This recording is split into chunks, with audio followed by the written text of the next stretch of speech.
Welcome to my channel, I'm Dani, and in today's video I want to talk about why I am not buying Polene. Oh my gosh, Polene is so big right now. Now my interest in Polene peaked a number of years ago, so the first bag that I was really interested in was this bag over here, and I liked it so much. I thought it was so cute. I loved the north-south orientation of the bag. You guys know I've been obsessed about the Palm Springs Mini for a long time. I love that it was a convertible backpack that I could wear crossbody. I know that I also loved my Michael Kors Slater Extra Small Mini Backpack. So I was looking at the Polene one. And then I decided instead of that mini backpack from Polene, I actually preferred the one with the top handle. I think it's the numero un, this one over here. And I was obsessed about it for a while. But after watching a few reviews on it, I sort of thought I would pass on it. So Something Latte Jenny was saying that the straps are a little bit squeaky, like the leather against the hardware is a little bit squeaky, and it can be quite difficult to adjust the length settings because the studs that you have to push through the hole settings, it's quite stiff to push it through.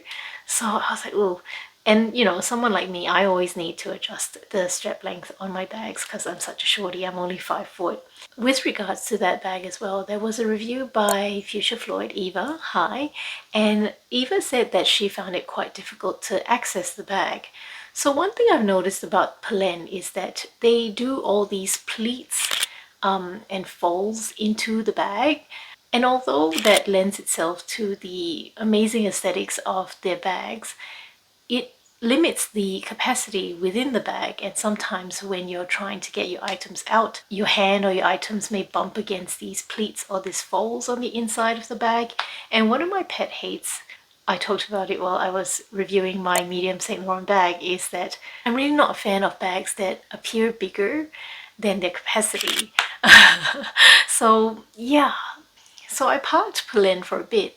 In any case, Tanner Leatherstein, you guys know that I've been obsessed about his channel and the information that he's been giving us.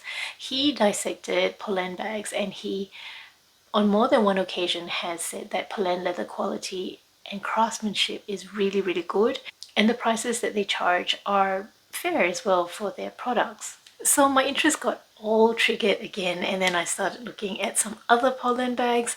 Initially, I was interested in the numero Gs. This one over here.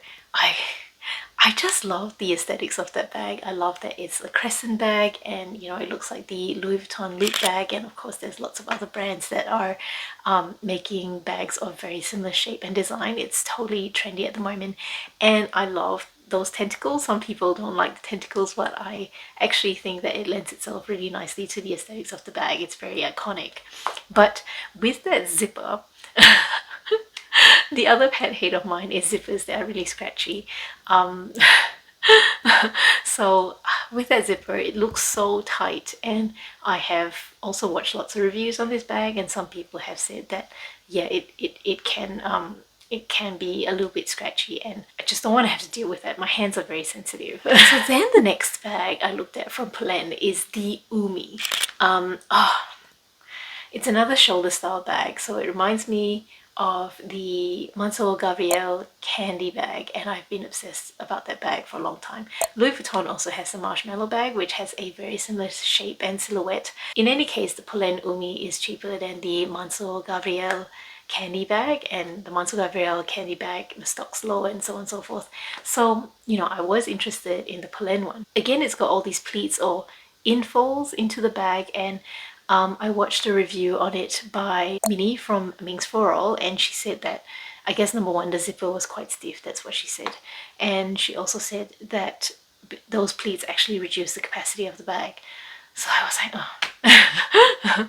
And when I was looking at the Umi as well, my favorite color from Polene is their blush, but the Umi didn't come in their blush color, so I was like, oh, okay, fine, next.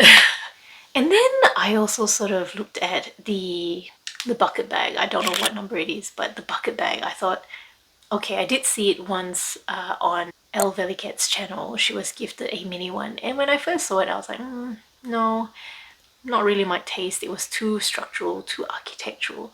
But then when I looked at it again, I felt like, oh yeah, like the aesthetics grew on me. I thought it was really cute.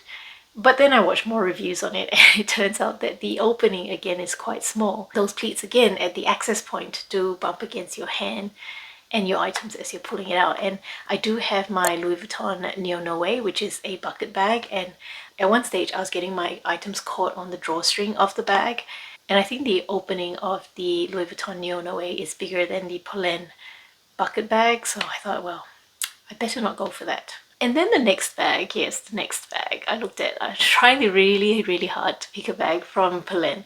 So the next bag I looked at was the Tonka. So cute. Again, I love that crescent shape, and I loved how it was asymmetrical and, you know, really artistic in my mind. And I also like that the opening is 2 flaps, so you get really good access and you can see your items really well when you open up the bag. But I watched a What Fits. Who put up that video? It was Hannah from Hello Catwalk City, and she demonstrated that, yeah, it's a little bit tight in there, and I think she struggled to fit her mini pochette in.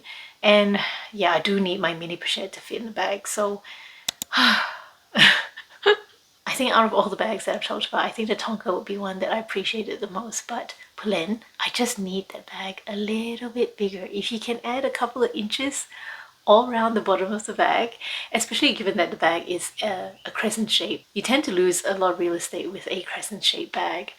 So yeah, Polene, if you're listening, I would really love for you to make the Tonka in a slightly larger size. I do really like your blue, the light blue, and I also do really like your blush as well as your whites. So if you could leave those options available, yeah, tag me when you make a larger Tonka and I'll be the first one to order. Let me know your thoughts on Polene. Have you tried any of these bags? Have they been successful for you? Thank you so much for watching. If you enjoyed this video, please give me a like because it really helps out the channel and I appreciate all your support. And to watch next, I would suggest this video over here, which is my reaction to Tanner Leather Sign.